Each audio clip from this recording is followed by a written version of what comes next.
أعوذ بالله من الشيطان الرجيم சபிக்கப்பட்ட ஷைத்தானை விட்டு அல்லாஹ்விடம் நான் பாதுகாப்பு தேடுகின்றேன்.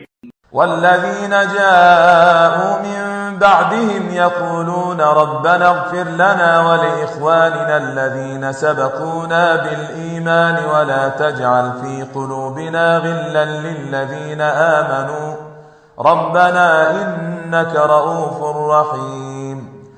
மேலும் இந்த முன்னோடிகளுக்கு பிறகு வருகின்ற மக்களுக்கு உரியதாகும் அந்த செல்வம். அவர்கள் கூறுவார்கள், எங்கள் அதிபதியே, எங்களையும் எங்களை விட முந்தி நம்பிக்கை கொண்டு விட்ட எங்கள் சகோதரர்களையும் மன்னித்தருள்வாயாக. மேலும் எங்கள் உள்ளங்களில் நம்பிக்கையாளர்களின் பேரில் எந்த குரோதத்தையும் உண்டாக்காதே. எங்கள் அதிபதியே, நிச்சயமாக நீ மிகவும் பரிவுடையவனாகவும் பெரும் கிருபையாளனாகவும் இருக்கின்றாய்.